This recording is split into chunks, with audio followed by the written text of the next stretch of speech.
no me falta ni el dinero ni el amor. Jineteando en mi caballo por la sierra. Alors je rappelle un petit astuce. Hein. Je ne sais pas si c'est bien visible. Une astuce de montage, je vais vous donner quelques petits tours que je connais bien. Il est intéressant de toujours maintenir le fil, qui est la partie libre, à 45 degrés. On l'a vu ça avec les débutants. Hein, de façon à ce que lorsqu'on va faire les enroulements successifs et juxtaposés, le fil va glisser, les spires seront parfaitement jointives. Et ensuite, bien sûr, la partie qui sera l'excédent, on va l'éliminer, on va le couper. Donc c'est pour ça que je tiens mon fil donc, avec cet angle d'environ 45 degrés.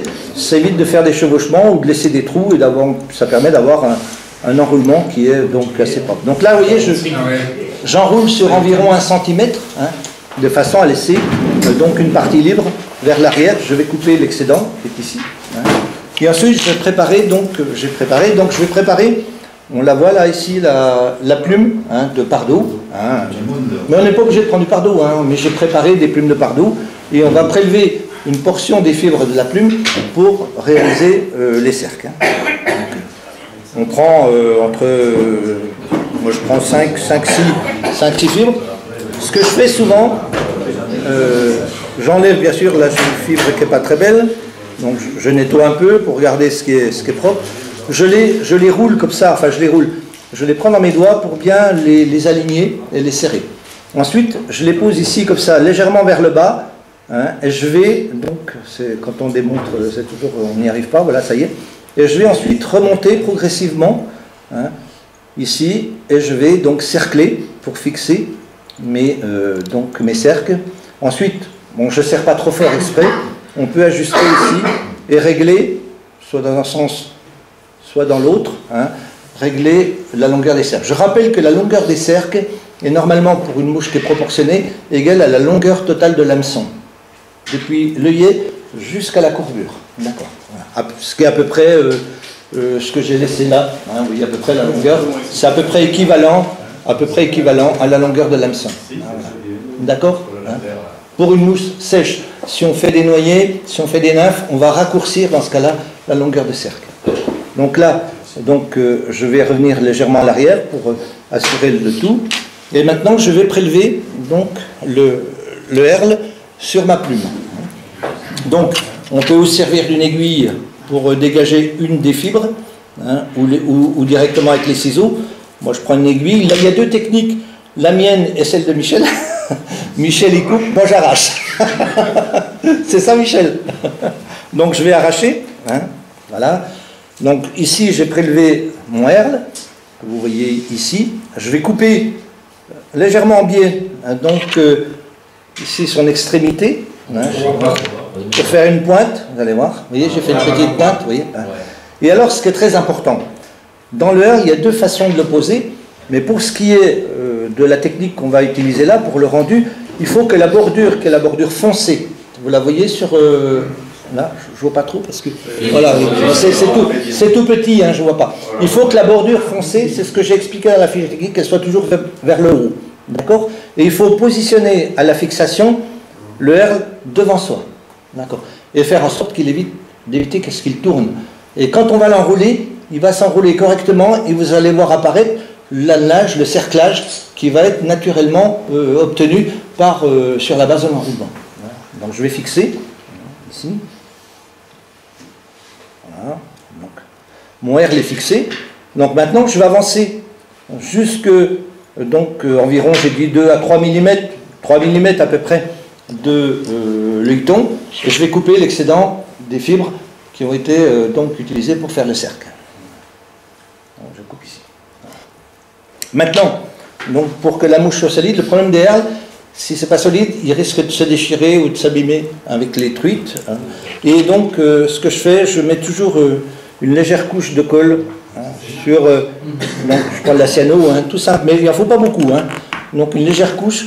Et ensuite, quand je vais enrouler, ce que je vais faire maintenant, donc forcément, on va coller le herle lors de son enroulement. Ça évite des fois que si on loupe, ça se déroule dans l'autre sens. C'est aussi un avantage. Alors, pour enrouler, là aussi, il y a deux techniques. Soit on utilise la pince de montage, hein, si le herle est court. Soit on utilise la main, comme là j'ai un herle de belle qualité, qui est long, je peux utiliser la pince et je vais l'enrouler à la main manuellement, de façon à l'enrouler facilement. Donc ce qu'il faut faire ici, vous voyez, je le renverse ici, comme ça, hein, et je viens me positionner à la naissance des cercles. Et ensuite, je vais enrouler à spire, donc espacé, à peu près d'un pas d'hélice égal à la largeur de la partie qui est la partie jaune dans l'air. Et vous voyez que là se forment les anneaux et les fibres se redressent pour donner l'allure générale donc, du corps qui est normalement censé être donc l'abdomen de la mouche. Alors, c'est un petit entraînement et on règle assez facilement. Comme là, c'est vrai qu'on a là des herles d'excellente qualité, c'est vrai qu'ils sont d'excellente qualité. Merci les gars pour ceux qui sont allés les chercher. Donc et là, maintenant, je fais 2 tours, 2 à 3 tours, pour bloquer et je reviens légèrement vers l'arrière. Vous voyez, ici. Donc de façon à laisser un espace suffisant pour, dans un premier temps, poser mon dubbing. Je vais faire une petite boule avec du dubbing. Je coupe, bon, mon herle est posé, je coupe ici, voilà. Donc je peux aussi enlever. Donc là, maintenant, deux étapes pour rappeler pose des cercles, pose du herle. Herle collé, d'accord? Bon, maintenant je vais prendre du dubbing. Donc dubbing, sachet de dubbing de lièvre, couleur olive, tout simplement. Voilà. Il ne faut jamais trop en mettre. Moi, ce que je fais, bon, après il y a différentes choses. Moi, je mets un coup de poids pour enrouler mon dubbing de façon à ce qu'il tienne et pour le faire le plus fin possible, pour éviter les excédents. Donc je vais poisser ici mon fil de montage, avec donc ma pointe. Alors de la pointe, on la trouve soit sous cette forme-là, là, je crois que ça fait 30 ans que je l'ai, celle-là, ou alors on en trouve des tubes maintenant, ou éventuellement de la poix liquide, moi j'aime moins, mais il y a des tubes de poids qu'on trouve facilement. J'avais dit d'ailleurs lors des séances de montage avec Michel qu'on pouvait très bien utiliser de la colophane, qui est ce que les musiciens, les violonistes utilisent pour donc enduire les archets. Ça va très très bien, c'est nickel. Ou de la poix de cordonnier aussi, puisque les cordonniers, même si vous connaissez un cordonnier.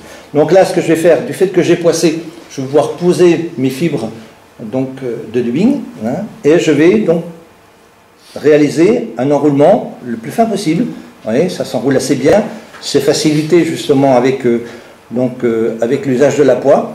Et là, j'ai préparé mon fuseau de dubbing qui est collé sur mon fil. Maintenant, je vais former une boule, donc une petite boule, ici au niveau de qui va figurer le thorax, et le fait qu'on ait cette boule va permettre ensuite aux fibres aux poils, pardon, pas aux fibres, aux poils de l'enroulement, qui est l'enroulement du foie-cle, de se tenir toujours dans une bonne position lorsqu'on utilise la mouche, ce qui évite que ça se rabatte complètement de côté, ce qui améliore la flottaison. Donc je fais une boule, voilà, donc vous voyez, la boule est faite. Voilà, c'est propre, ouais, c'est bon, ça marche, voilà. Okay. Et là maintenant, donc c'est la partie la plus délicate et la plus technique du montage. Donc je vais faire ce qu'on appelle un dubbing loop. Je vais prélever des poils donc, de mon oreille de chevreuil sur mon oreille et je vais intégrer mes poils à l'intérieur de ma boucle. Ensuite je vais twister, c'est ce que j'explique dans la feuille de montage, et ensuite je vais faire un foie-hacle en fait.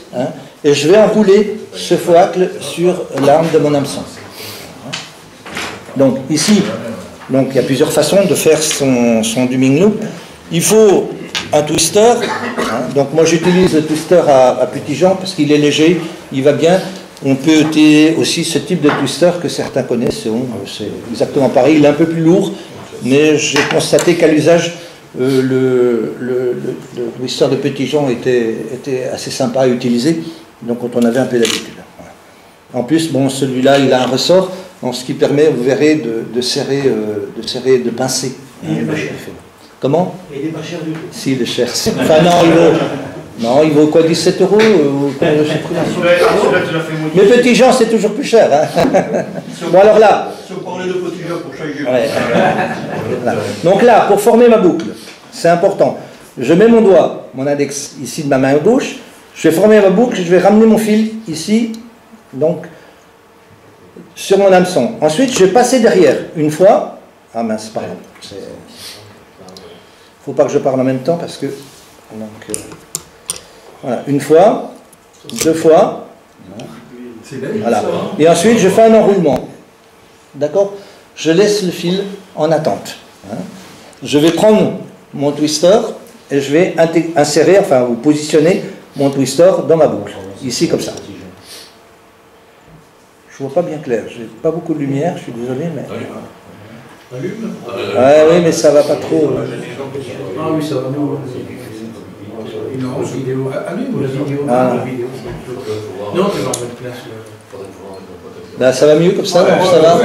Ah, moi, je vois nettement bien. Hein. Là, j'ai eu du mal. Alors, je vais laisser l'ensemble en attente. Bon, maintenant, je me précipite sur mon oreille de chevreuil. Là, voilà. Hein, d'accord. Et je vais prélever. Alors, l'oreille, soit j'en avais amené une, soit elle est encore formée comme une oreille, soit là, Michel me l'a préparée. Donc, soit elle est donc à plat, ce qui est quand même plus pratique pour prélever les poils. Donc, je vais ici prélever une pincée avec les ciseaux, hein, qui va être ensuite intégrée à l'intérieur de ma boucle. Et vous avez intérêt à les prélever avec des ciseaux, Oui. parce que c'est ce qui vous permet de mieux vous préparer après pour en prendre d'autres. Parce que si vous essayez de les arracher, après vous avez Voilà, un c'est modèle, ça, vous savez plus d'accord. où vous en êtes. Il ne faut pas arracher les Quand poils. vous prélevez avec Il des faut ciseaux, les couper au ciseau. Les coups à cet endroit-là, le coup d'après vous prendrez à côté. Absolument. Hein, c'est pour ça qu'il faut absolument prendre des ciseaux pour ne pas essayer d'y arracher, parce que ça fout le bordel.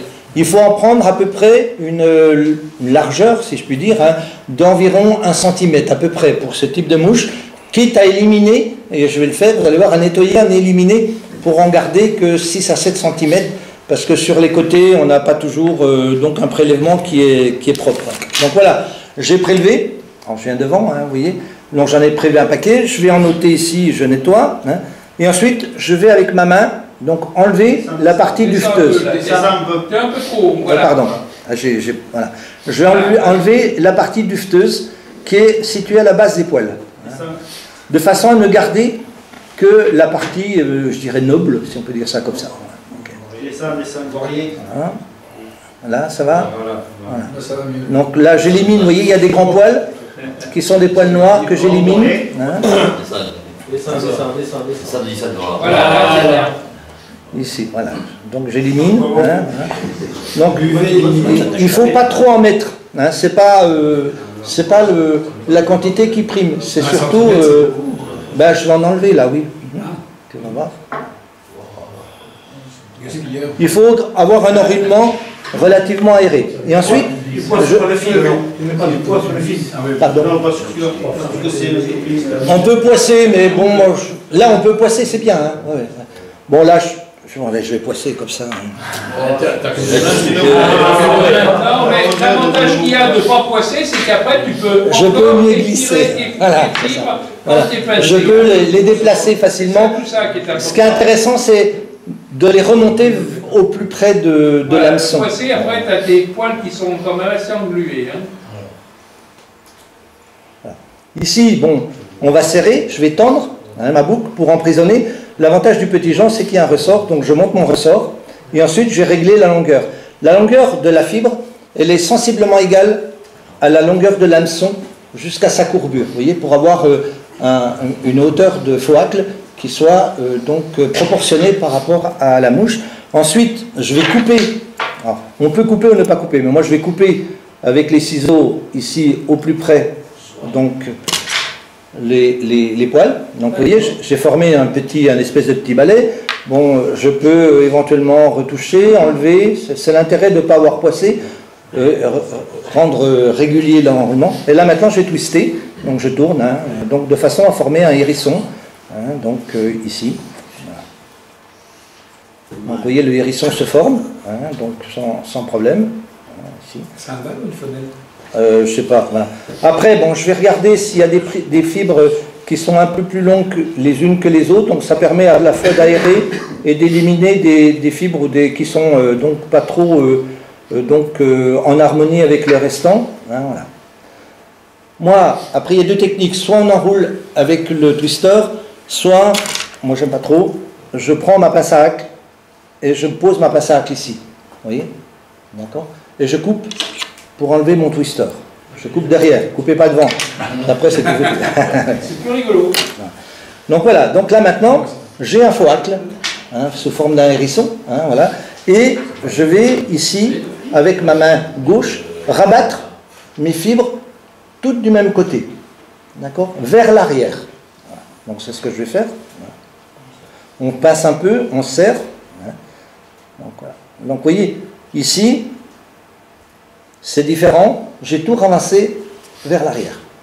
Pourquoi ça? C'est pour faciliter l'enroulement du foacle. Ensuite, maintenant, je vais enrouler en prenant garde justement que les fibres soient bien réparties vers l'arrière, sans chevaucher, voilà, ici, voilà, et en avançant, donc en direction, bien sûr, de l'œilleton. Voilà. Donc l'enroulement se fait, on n'a pas de chevauchement, hein, enfin, on essaye de ne pas en avoir, et je vais enrouler ici, jusque là. Voilà, mon enroulement est terminé. Je maintiens avec ma main gauche mes fibres vers l'arrière, et ensuite je vais bloquer, hein, ici, je vais bloquer le fil qui correspondait à ma fosse, à ma boucle, quoi, à mon foacle. Voilà. Donc je vais un peu vers l'arrière, ici, hein, pour faire en sorte que je puisse ensuite faire une tête facilement. Hein. Je vais couper, là aussi, faites gaffe, coupez pas le fil, ça m'arrive, hein, comme à tout le monde, hein. Des fois on ne fait pas attention. Je reprends les fibres qui sont les fibres qui dépassent un peu, et je vais vers l'arrière. Je n'ai plus qu'à finir ma tête, la mouche est quasiment terminée. Je vais faire mon oui finish, et puis non, on taille rien. Non. Surtout ne taillez pas. Il vaut mieux prendre la pince à épiler et enlever des fibres si on juge qu'il y en a trop, ou si c'est pas régulier, je vais le faire après. Hein. Vous voyez, là par exemple, là j'ai des fibres qui sont un peu trop grandes, mais surtout ne taillez pas. C'est dommage parce que ce qui est intéressant, c'est d'avoir la pointe de la fibre, du poil, qui soit, donc après, bon, soit des boucles, soit un oui finish. Hein. Bon, je vais prendre mon oui finish, hein, faire la tête, et puis en haut. C'est Marc Aurèle, non? Comment Petit Jean. C'est un petit Jean, Marc Aurèle, et on n'est pas chez les Romains, là. J'ai mon parent d'un porc, c'est bien. Elle est jolie la bouche quand même. Voilà, donc voilà. La mouche est terminée, on peut couper et on peut vernir. Ce que je vais faire. Hein. Ouais, c'est plus joli. Après, vous n'êtes pas obligé de vernir. Hein. Alors vous allez pouvoir qu'avec le Big Finisher, j'ai fait deux blocages. Un premier et ensuite j'en ai fait un second. Comme ça, on est sûr que en action de pêche, la mouche ne va pas se dérouler. Il n'y a rien de pire. Bon là maintenant, donc je vais la nettoyer un petit peu. Donc on va. Tu vernis pas la tête, tu vernis pas la mouche? Si, je vais le faire après. Je vais nettoyer. Ça c'est une bouche de début. Sur les parcours qui sont pêchés. Oui. C'est un peu comme la bouche d'avant de cours. Quand tu fais la droite, ils sont pêchés, ça fait un peu. Non, elle marche pas très bien. Non, c'est une mouche en oreille de chevreuil qui va bien. C'est sur mon stage là, elle marche. Ah oui.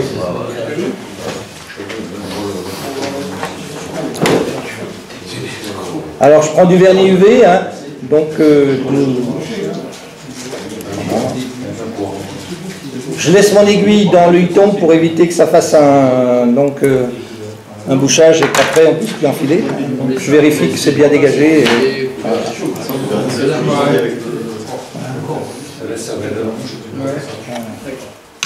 voilà, donc la première mouche. Bon, la principale difficulté. Et là, ça envoie avec un graton dessus. Bravo. Comment? Regarde l'écran, regarde l'écran. Ah oui, On l'a vu. Ok. Allez. Donc, toujours même technique, hein, de base. Bon, les gestes qu'on fait là, ce sont les gestes de base hein, de montage de mouche. Si, mais devant moi. Pardon. Bon, tu peux le faire, mais le fil est devant moi. Mais tu peux venir vérifier, je suis à 45.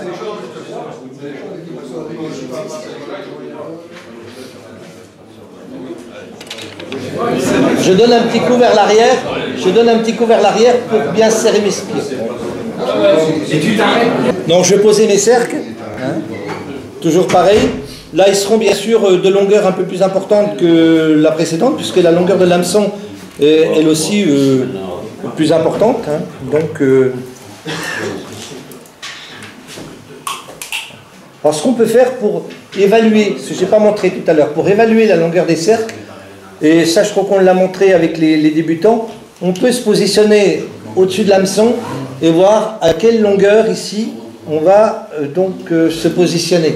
Et ensuite, en changeant de main, on a la bonne longueur. Hein, vous voyez, par rapport, il y a plusieurs...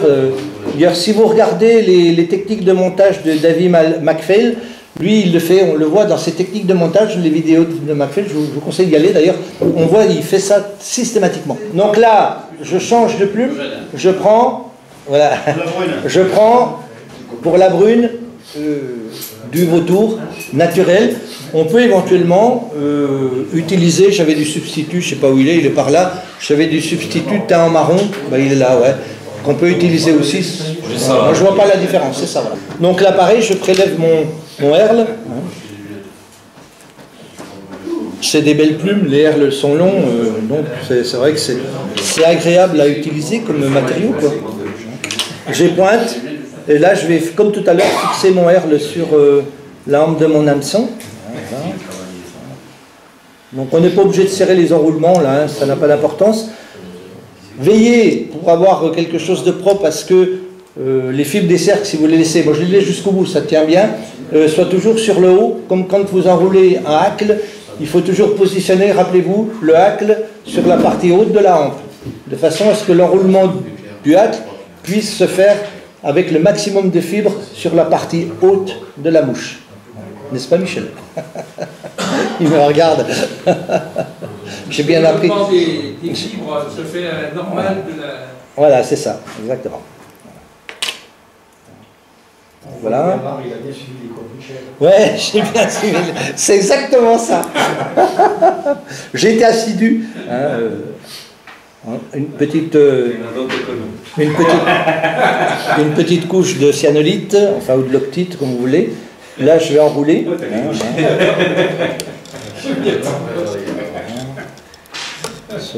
Ce herle est magnifique. Il est d'une... Je peux faire une remarque, hein, vous voyez, il met de la cyanolite là.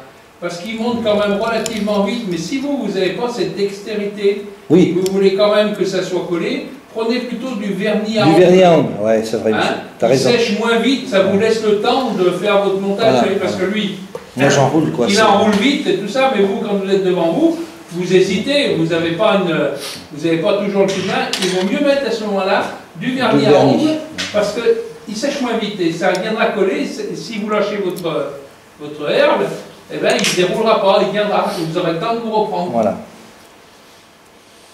Absolument. Donc là, maintenant, je vais prendre du dubbing roux. Hein, donc il y a plusieurs... donc là, j'ai du dubbing microfine. Donc on peut utiliser tout type de dubbing. Même il y a du dubbing d'écureuil roux, du dubbing de lièvre roux. On en trouve, hein, teinté ou pas. Et là, bon, j'ai du roux très fin, qui est un dubbing synthétique, hein, qui n'est pas du dubbing naturel. Je le ferai passer après la prochaine. Mais des fois, sur les peaux d'écureuil, eh bien, même un écureuil gris, vous avez des portions d'un peu de roux, vous pouvez les prendre. Ah oui, on peut aussi, oui, c'est vrai. Il n'y a pas tout le temps de gris sur l'écureuil. Le fait d'utiliser un brun roux comme ça va renforcer la tonalité générale de la mouche vers le brun. C'est ça l'intérêt. Alors là, ce que je vais faire, vous allez voir, je ne vais pas trop le serrer volontairement, hein, parce que, contrairement à tout à l'heure où j'ai serré mon dubbing en fuseau pour pouvoir former ma boule, hein, qui va tenir mon hacle, enfin mon faux hacle en poil, donc qui va le retenir vers l'arrière, m'empêcher d'aller trop vers l'arrière, de se coucher. Là, je vais aérer un petit peu, hein, mon enroulement, de façon à donner, je vais même, vous voyez, avec mon aiguille, écarter mes fibres.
Donc je nettoie, j'enlève la boue. Voilà. Vous allez voir ici, je montre. Hein. Regardez, il y a des grands poils noirs. Vous les voyez? Donc je les enlève à la main. Vous voyez? Il ne faut pas avoir peur de les enlever ici. Baisse un peu. Pardon. Ouais, j'ai du mal, excusez-moi. C'est du petit Jean? C'est pas... Non, ouais. Et ensuite, donc, je vais bien sûr mettre mes poils de... C'est de femelle ou de mâle? Je ne sais pas si c'est du mâle ou de la femelle. Voilà, donc je me retrouve avec ça. Tu coupes comme tout à l'heure. Je vais couper comme tout à l'heure, oui. Je vais en enlever un peu parce qu'il y en a beaucoup. Ça, c'est le gris, ça. Ça, c'est le roux. Non, c'est du roux, ça. Ouais, mais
tequila blanco con su sal de la sabor. Ay, ay, ay, ay, ay, ay.